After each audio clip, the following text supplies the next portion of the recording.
This is the moment we've all been waiting for the thousands in attendance and the millions watching around the world. Let's get ready to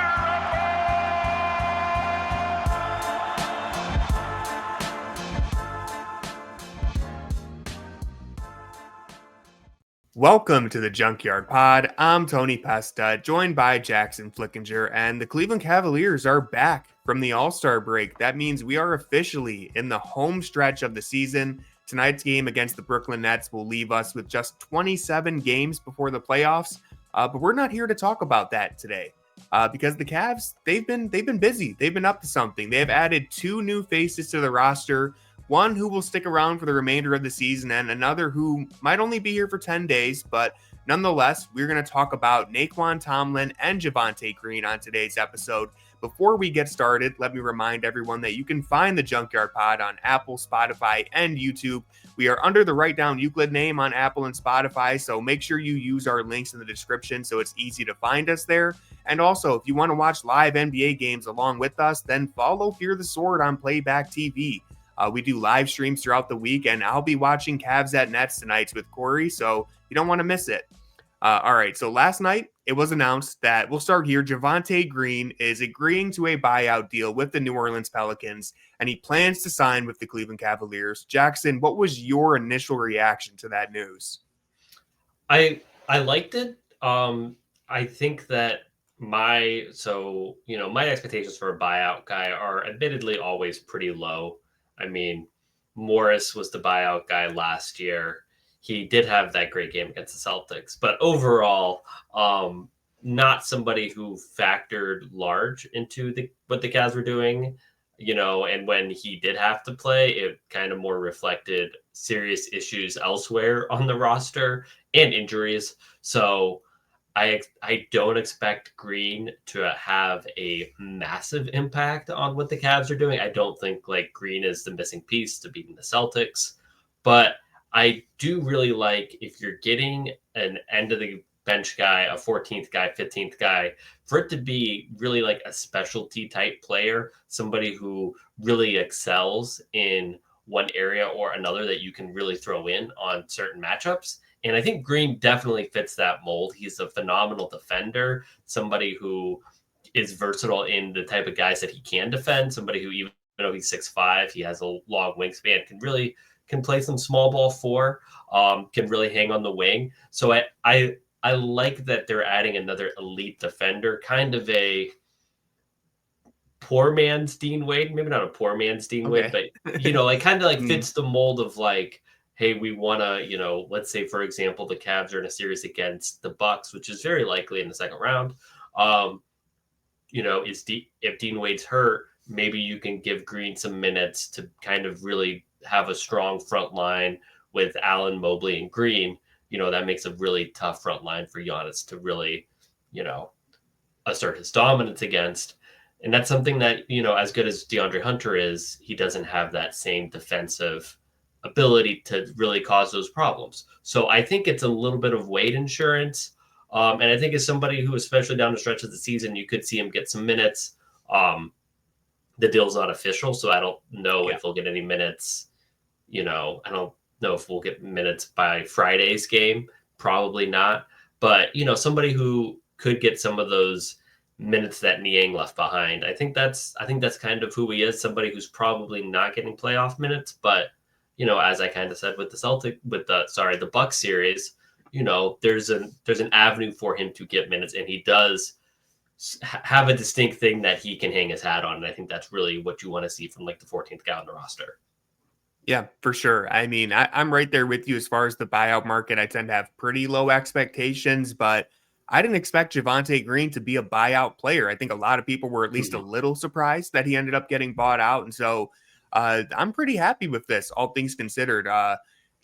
You compared him as a poor man's Dean Wade. I'm going to give you another bad Cavs comparison. He's he's going to play this role, but it's like if he was Lamar Stevens, but he's actually good on defense and he can rebound. It's like that role. He's going to play the Lamar Stevens role, but he can actually defend and he's actually a good rebounder. That's kind of how I view it. You mentioned it. He's 6'5", but he plays a lot bigger than his height. He's got that 7-foot wingspan, which makes up for a lot of it. And then he's one of the better athletes in the NBA, so that helps a lot. You just don't feel like you're watching a 6'5" guy when you watch Green play, which a lot of, myself included, Cavs fans probably haven't watched him that often because he's been on some pretty bad teams. So that's why I figured we should start with him and try to give the fans a little bit of an idea of what to expect from him. And so from the deep dive that I've been doing, the biggest thing that he provides is, again, size. I know it doesn't seem like it for a 6'5" guy, but he brings size, athleticism, and you mentioned it, defense. He primarily defends opposing wings. That's been natural to him, and it's what the Cavs have needed. And real Cavs fans on Twitter pulled some great stats from Basketball Reference that I want to share. So Green is in the 98th percentile for defensive versatility, 90th percentile in isolation perimeter defense, the 93rd percentile in screen navigation, and the 79th percentile in rim protection, which is great for his size. I know I'm throwing a lot of numbers at you, but I think that's B-ball index, not Basketball Reference. Oh, my bad. B-ball index. Let's get it right. So, I'll plug I know the it's picture not, of it regardless. I know it's not Basketball Reference.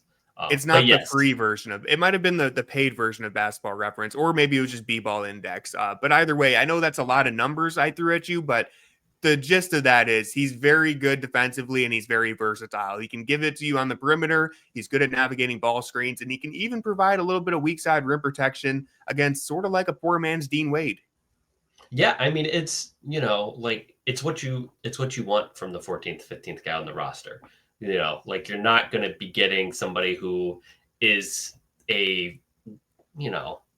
somebody who you can just plug and play right away. And if you are picking up somebody who you're plugging and playing right away, it's usually because you have other holes you have glaring holes on your roster.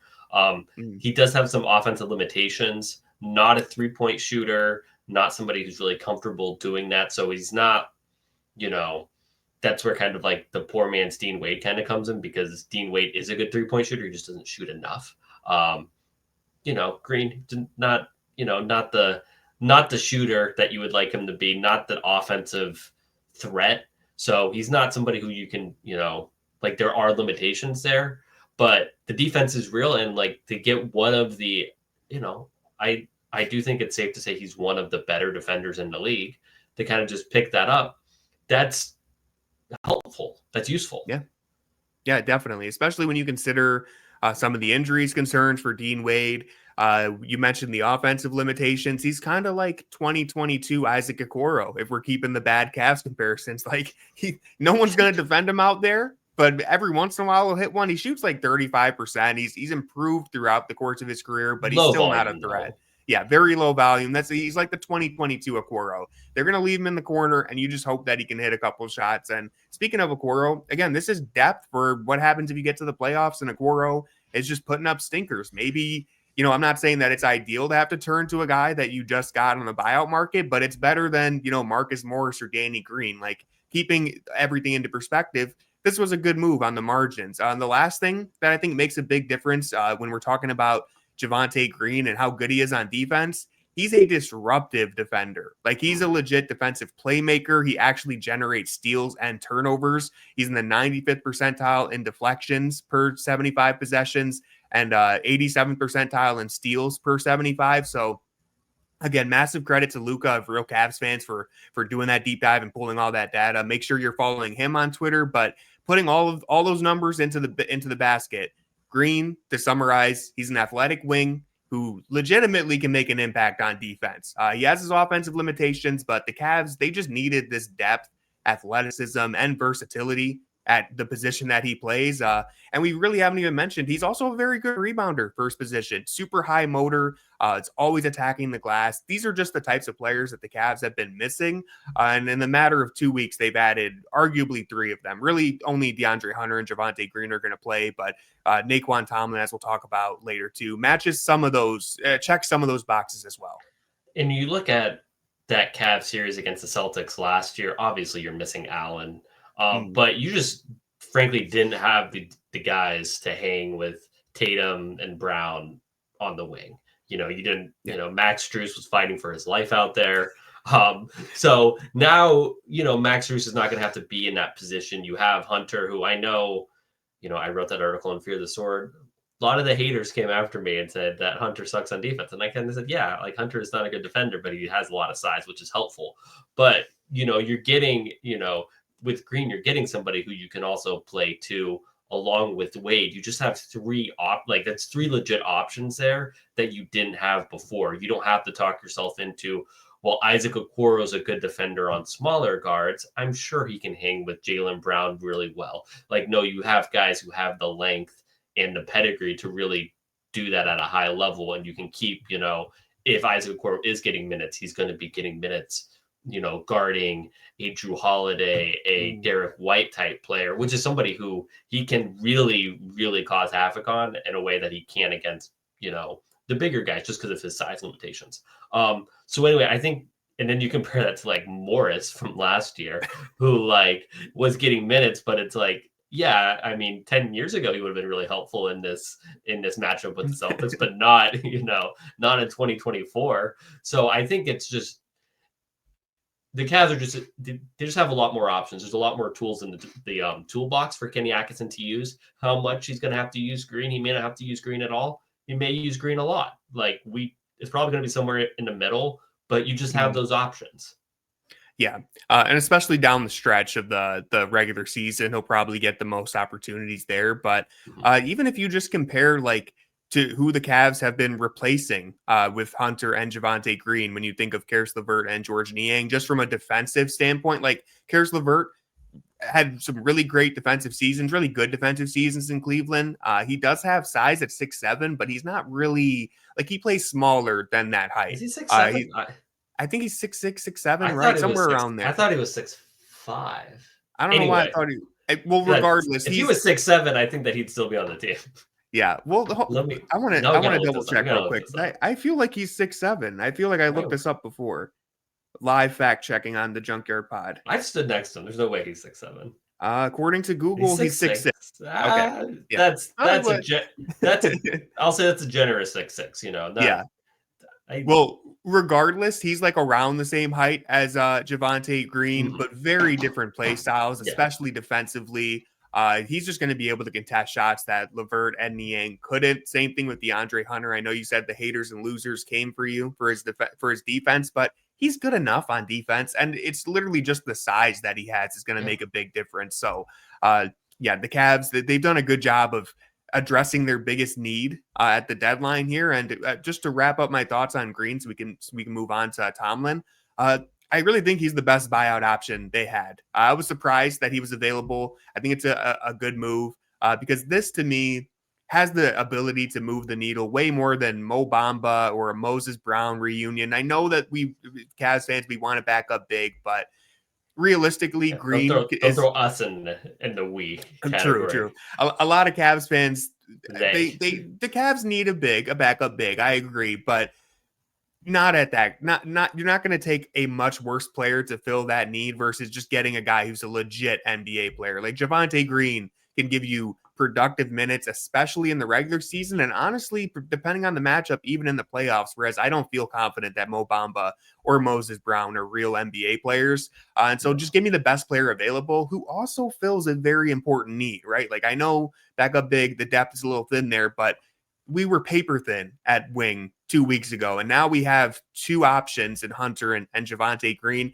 as well as Dean Wade when he's healthy. And even Max Strus and Okoro can flex up in a pinch. And that's it's so nice to say that they can do it in a pinch rather than they have to do it for 40 minutes against the Celtics and the Bucks.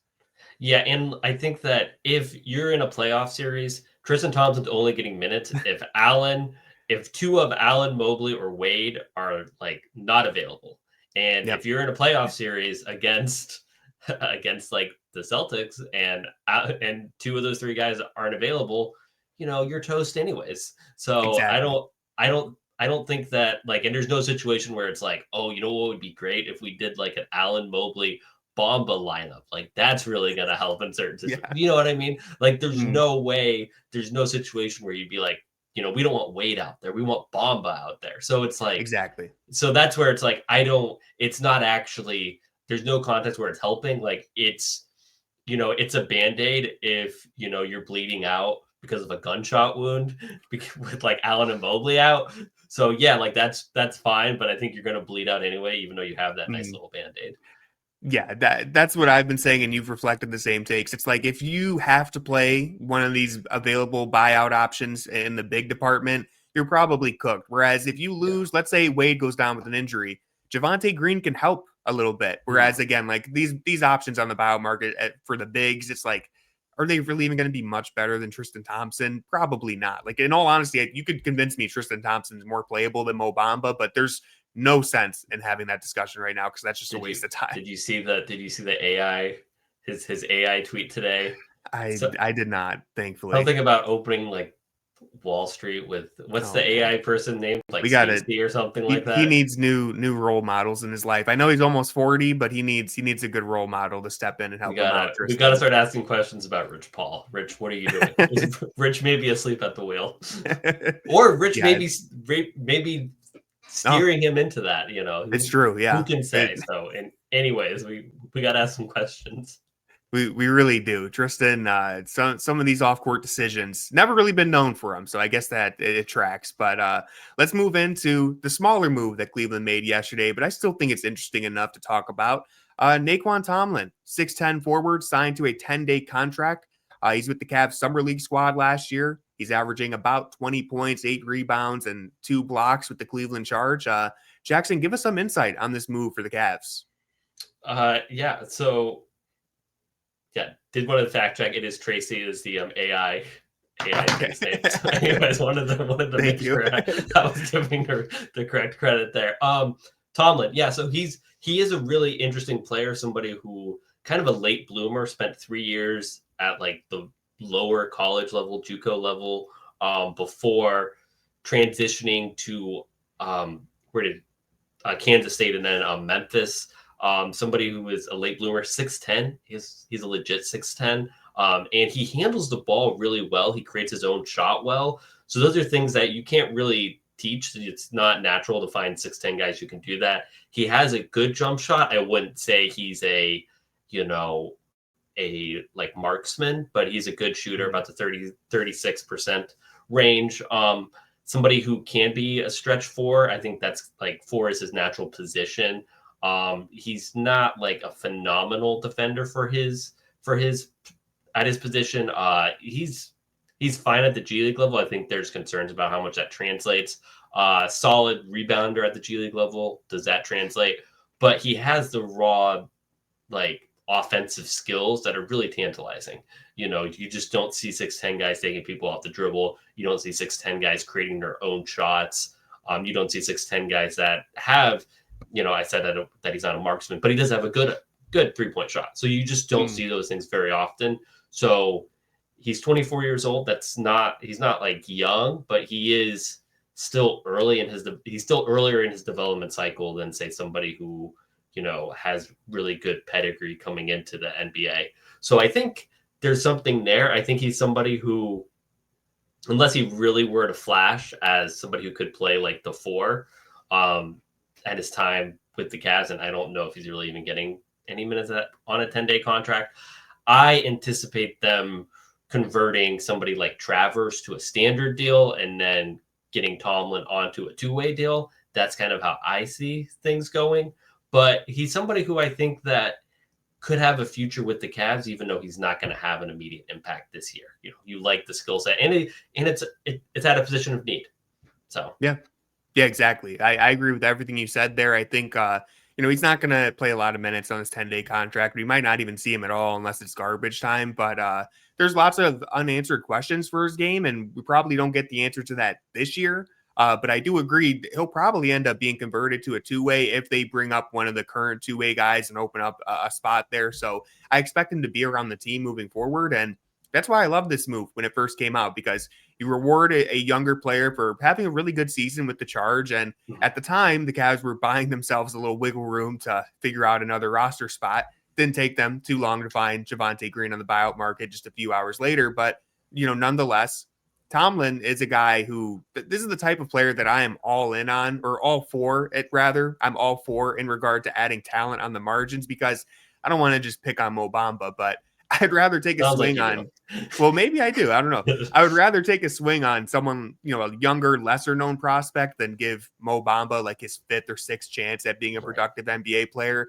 There's just so much uncovered talent out there that to keep running back the same buyout players every single year just doesn't seem like a good idea to me. So, like I said, Tomlin, he's probably got a long way to go, but his development so far, it's been interesting. You mentioned he didn't start playing organized basketball until his high school years. So even though he's 24, he's still a bit earlier in his developmental process than most guys. And he's shown a little bit of growth each year to the point where he's really like a double machine with the charge. You mentioned 6'10" forward. He can handle the ball. He can create for himself, space the floor a little bit. Decent rebounder, okay defender, at least at the G League level. And so maybe it doesn't translate to the NBA, but I always like to keep in mind the Cavs. They're living proof that you can find hidden gems in the G League. On this roster, you have guys like Max Strus, Dean Wade, and Craig Porter. All of them went undrafted, as well as everyone's favorite player, Sam Merrill, who was the final pick of his draft. So someone like Tomlin, to me, is just worth keeping an eye on. Even if a serious role for him isn't likely this season, best case scenario, he ends up earning that 2-way deal and sticks around with the team, and he fills a need, like you said. So if he develops into another very different players, but like another Dean Wade or just someone who the Cavs have discovered on the margins, that's huge for this team moving forward. Yeah, and I think that I'm really interested to see, and I probably won't see it this year, but the Charge have been kind of in a weird place this whole year because they were anticipating Emoni Bates and Luke Travers really carrying a lot of like the on-ball creation and scoring and stuff. And they have only played like a handful of games due to various injuries that they've had. The point guard situation has not worked out well for the Charge. So Tomlin's kind of been asked to do probably more things than you would like him to do on offense. And he's excelled in that, but I kind of want to see, does he get more efficient? Does he get better when he's not having to do like so much on-ball creation? Like on-ball creation is great, but we'd like to also see you have to play off ball too. And he's kind of been forced into more of an on ball role. So I'm excited to kind of see if he actually looks better when he's more like where he's in a spot that actually suits his game a little better. So yeah, I mean, I really like the pickup. I'm glad that this is who they went with for the 10-day contract. And I'm excited to see, I think that he will have a future with the Cavs.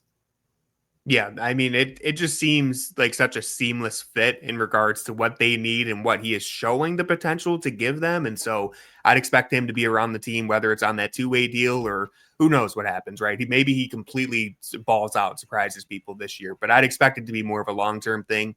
And same thing with Javonte Green. Like, I love that move as well. So overall, you look at the last 2 weeks, picking up DeAndre Hunter, Javonte Green, and taking a flyer on Tomlin. I feel like Kobe Altman's been cooking. I'm pretty happy with the direction he's taken this team recently. Any last takes? I mean, we almost had Ben Simmons, so we almost had to. I should have picked on him. Why am I picking on Mo Bamba so much? I should have mentioned Ben Simmons. Almost had to had to do write-ups on what does Ben Simmons bring to this team. So, we could be we could have been in a lot darker place. Yeah, no, I'm very grateful. We'll see how it all plays out. But like I said, these are the types of players that I would rather take a chance on than extending a 5th or 6th chance to other guys who have just kind of proven that they're not really ready for legit NBA minutes. Why not take a chance on the young guys? Yeah. It's worked out for the Cavs in the past. Maybe it'll work out again. So I'm looking forward to it. That's going to do it for this episode of the Junkyard Pod. If you enjoy the show and you want to help us out, then please remember to like, follow, subscribe, leave some comments and reviews. All of that makes a big difference, and we really appreciate it. Also, please make sure you're following Fear the Sword on Playback so we can watch some live games together. And with all that being said, go Cavs. We also have good stuff on fearthesword.com right now. So Tony has a good article out there. I have something about Ty Jerome. There's a lot of stuff out there. So make sure you're always heading over to fearthesword.com after Cavs games. So yeah, I agree. Go Cavs.